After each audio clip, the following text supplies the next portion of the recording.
Hermanos, como ustedes se dan cuenta, ¿verdad? Estamos utilizando ahorita la plataforma de YouTube. Esperemos que todo transcurra bien. Estamos haciendo esta primera transmisión del devocional. Esta nos va a servir como prueba para futuras transmisiones. En adelante estaremos transmitiendo por esta plataforma. Quizás también lo hagamos por la plataforma de Facebook de nuestra página al mismo tiempo. Si no, pues pasaremos el video, se grabará y se subirá posteriormente también a Facebook de nuestras transmisiones. Como ustedes saben, ya estamos prácticamente a unos días de reabrir nuestras puertas para los cultos presenciales. Estos cultos presenciales también van a ser transmitidos. Hemos estado trabajando con un equipo, gracias a Dios, ¿verdad?, por la vida de mi hermano Alejandro Márquez, que también nos está apoyando. Hermanos, quizás en este momento, sería de gran ayuda si ustedes nos envían algún mensaje con respecto a que si se oye de forma correcta y también si se ve de forma correcta, es decir, si no se pixelea la imagen en sus dispositivos. Vamos a tener este devocional y vamos a situarnos, por favor, en el capítulo número 16 del Evangelio de San Juan. El Evangelio de San Juan, capítulo número 16. Y antes de comenzar este devocional, hagamos una oración, elevemos una oración a nuestro Señor para que Él controle todo este tiempo. Señor bendito, te damos toda la honra y la gloria y queremos, Padre Santo, pedirte de que tú, Señor, nos ayudes. Bendice, Señor, tu palabra, bendice, Padre Santo, también a nosotros como receptores de ella misma. Y te pido, Padre Santo, de que tú, Señor, me guíes y también nos ayudes. Sin lugar a dudas, Padre, tú eres, Señor, el principal, Señor, personaje en este tiempo, Señor, porque tú te encuentras, Señor, entre nosotros. Glorificamos tu santo nombre y te damos gracias por todo lo que tú, Señor, estás proveyendo y has provisto, Señor, para que esto se haga realidad. En el nombre de Cristo Jesús, amén. Bien, hermanos, en el capítulo número 16, el versículo número 13, dice así: pero cuando venga el Espíritu de verdad, Él os guiará a toda la verdad, porque no hablará por su propia cuenta, sino que hablará todo lo que oyere y os hará saber las cosas que habrán de venir. El versículo número 7 y 8 dice así: pero yo os digo la verdad, os conviene que yo me vaya, porque si no me fuera, el Consolador no vendría a vosotros, mas si me fuere, os lo enviaré. Y cuando Él venga, convencerá al mundo de pecado, de justicia y de juicio. De pecado por cuanto no creen en mí, de justicia por cuanto voy al Padre y no me veréis más, y de juicio por cuanto el príncipe de este mundo ha sido ya juzgado. Bien, hemos estado viendo precisamente algunos elementos y características del ministerio del Espíritu Santo en la vida del creyente. Estuvimos hablando de que Él guía, Él capacita y Él distribuye dones o ministra los dones que Él mismo provee. ¿Para quiénes? Para nosotros los creyentes, para su iglesia, con el único propósito de edificar a su iglesia y de que todos, sin lugar a dudas, todos, quede excluido del servicio que puede prestar a Dios.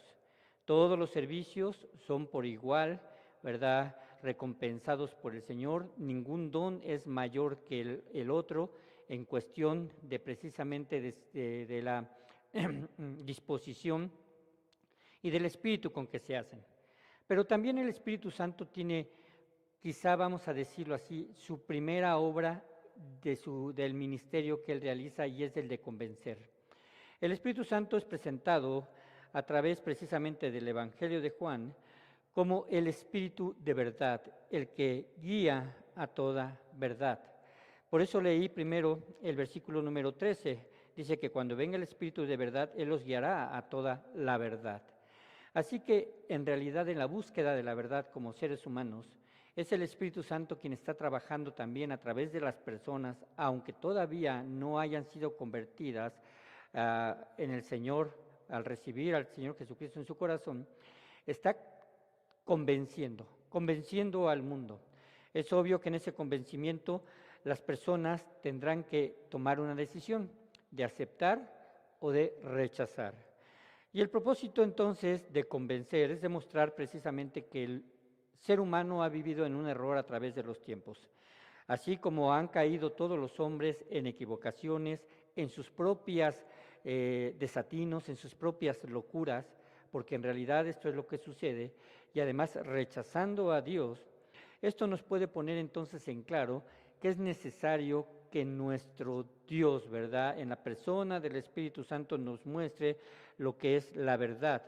Porque en realidad, hermanos, de una profunda íntima, de una forma profunda, el hombre está realmente en una posición de desdicha, en una posición de separación, por la caída precisamente del primer hombre y por consecuencia nosotros inclinados de forma natural, y de esta situación pues nos vemos en un estado de perdición, en un estado de culpabilidad, en una palabra, ¿verdad?, en un estado de ser pecador, de ser pecador. Entonces Jesucristo, ¿verdad?, aparece en escena en la historia y hablando con sus discípulos un poco antes de que Él tuviese que regresar al Padre, Él les promete, ¿verdad?, y nos promete a cada uno de los creyentes que Él haría o habría de hacer venir al Consolador. El Consolador que precisamente es aquel enviado por el Padre, es la tercera persona de la Trinidad y se es presentado en el capítulo número 13 y como le he dicho se le describe como el Espíritu Santo, el Espíritu de verdad, el Espíritu de Jehová, el que acompaña, también hemos dicho el que consuela. Así que Él obra precisamente esta acción de convicción. Y esta acción de convicción precede, es decir, se antepone a la conversión del creyente, porque una persona que se acerca a nuestro Señor Jesucristo, cuando ha de tomar la decisión por Él, debe de estar absolutamente convencida. Así que la palabra de Dios, ¿verdad?, es para eso, porque la palabra de Dios guía a la persona, guía a la persona, perdón, de la mano, junto con la obra que el Espíritu Santo hace. Hermanos, este pasaje en el versículo número 7, versículo número 8 dice, cuando Él venga convencerá al mundo de pecado, de justicia y de juicio, de justicia y de juicio, de pecado por cuanto no creen en mí. Así que hay tres elementos ahí con relación a su ministerio para con el hombre inconverso y a su vez cuando usted, ¿verdad?, aceptó al Señor Jesucristo. Él va a convencer al mundo de pecado. Pero tenemos que enlazar esa idea con la idea precisamente del versículo número 9, de pecado, ¿por qué? Por cuanto no creen en mí. El tener una noción del pecado y la gravedad del pecado es vital, porque nos lleva al punto de reconocer todo lo malo que somos y ponerlo en perspectiva con todo lo santo que es Dios y bueno que es Dios. El hombre se ha caído y ha quedado inmerso en homicidios, en mentiras, en injusticias varias, como resultado precisamente de la corrupción, como resultado del orgullo y de la soberbia. Las violencias que el hombre obra para el mismo hombre solamente son manifestaciones de su propio pecado, de nuestro propio pecado y del mal. A esto pues se le pueden aunar muchísimas clases de pecado, como con diferentes nombres, de cualquier índole y de cualquier área de la vida y de la experiencia humana. Así que llama la atención, hermanos, que el Espíritu de Dios nos quiere convencer de que nosotros estamos en una posición de perdición, en la cual tenemos que acercarnos a nuestro Dios y reconocer esos pecados que tenemos y entonces poder con sensibilidad pedirle a Él que perdone todas nuestras iniquidades. Por nosotros mismos no lo vamos a poder hacer, no vamos a poder limpiar nuestras iniquidades delante de Él. De hecho, nuestro Señor Jesucristo en Isaías dice, o nuestro Dios en Isaías dice, venid luego, dice Jehová, y estemos a cuenta, y si vuestros pecados fueren como la grana, como la nieve serán emblanquecidos. Y si fueren rojos como el carmesí, vendrán a ser como blanca lana. La invitación es que nos acerquemos a Dios. Nos acerquemos porque Él es el único capaz de hacer esa transformación en la cual metafóricamente Él menciona el pecado como algo que ensucia, como algo que mancha, como algo que debe de ser limpiado y que solamente Él precisamente tiene la forma de hacerlo. Y Jesucristo es el don de Dios para expiar nuestros pecados. Él prácticamente y literalmente borra nuestros pecados y quita nuestros pecados. Juan el Bautista, cuando lo ve venir hacia él lo presenta como el Cordero de Dios que quita el pecado del mundo.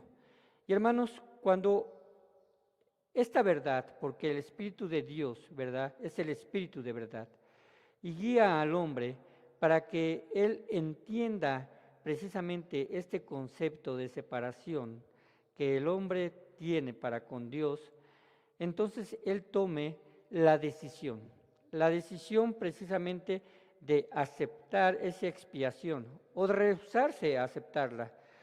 Así que hermanos, cualquiera que se pretende justificar ante Dios diciendo, pues yo no tengo la culpa de ser pecador, yo nací así, él es mi creador, pues la vida me ha tratado mal, yo pues crecí en un ambiente hostil, es lo que me han enseñado, el que tranza no avanza, y cuestiones de ese tipo, en las cuales solamente son justificaciones delante de Él para no reconocer nuestra inmundicia, nuestro pecado, pues simplemente no van a ser justificaciones delante de Dios.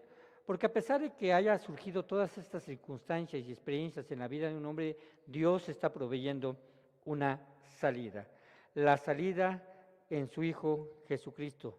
Y es la única o es el único camino para llegar al Padre, es el único acceso para llegar al Padre. También dice que convencerá al mundo de justicia. Hay una convicción ya de pecado y ahora hay una convicción de justicia. Y dice, ¿por qué? El versículo número 10, por cuanto voy al Padre y no me veréis más. Nuestro Señor Jesucristo estaba a punto de ir a la cruz y de morir. Y su resurrección, pues vamos a decirlo así, es la firma, es el aval que certifica que nuestro Señor Jesucristo cumplió toda justicia demandada por su Padre en la cruz. Esta justicia es de que sin derramamiento de sangre no hay remisión de pecados.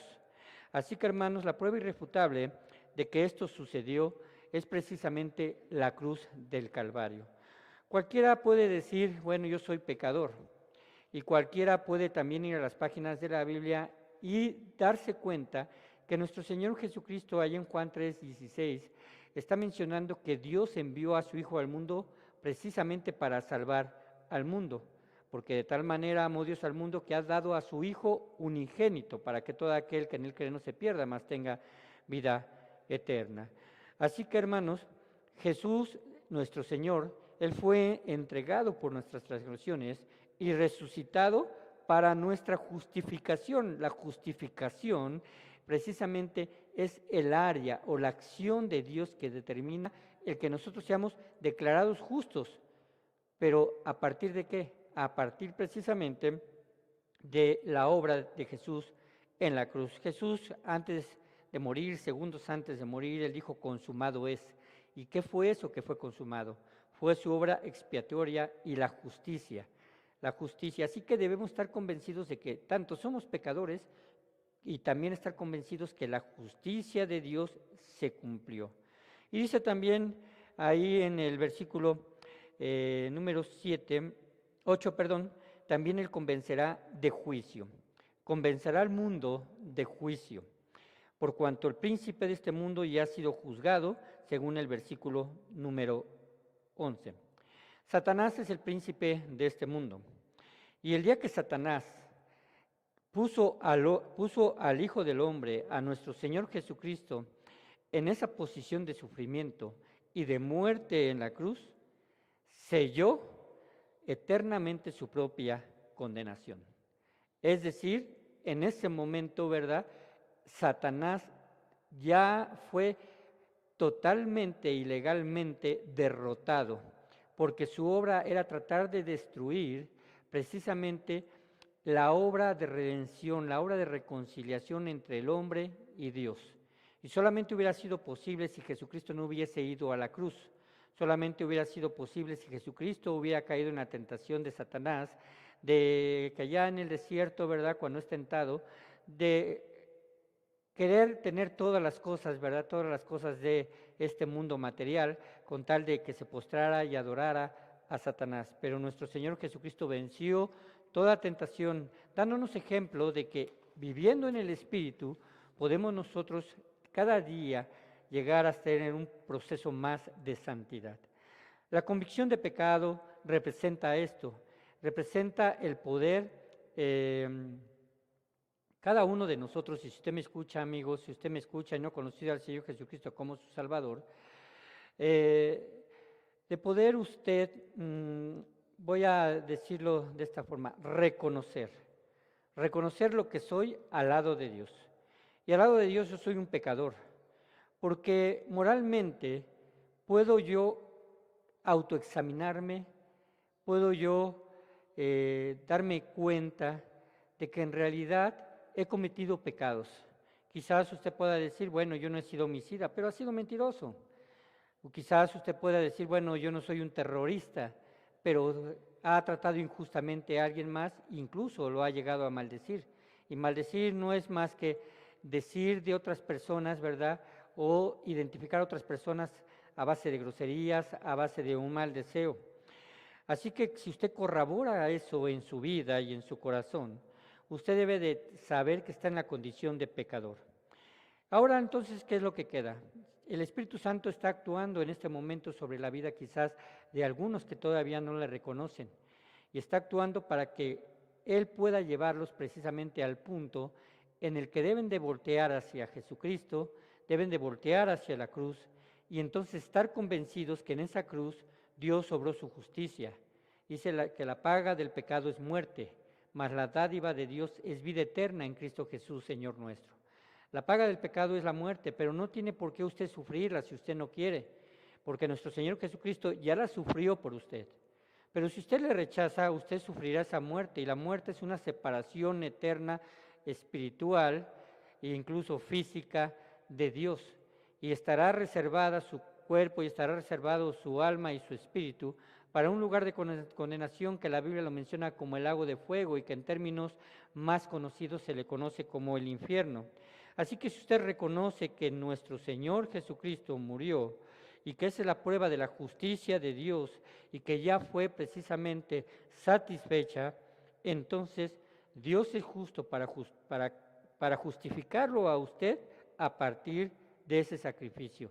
Y para eso es necesario que crea en Jesús como también la ofrenda dada por el pecado. Pero también habla de que también será convicción de juicio. Así que yo le llevo a tomar conciencia con respecto a esto, con respecto a su destino futuro después de que usted muera. El destino en el cual usted estará sujeto depende precisamente de la decisión que tome ante este mensaje, que es el mensaje de las Escrituras, que es el mensaje de la Biblia.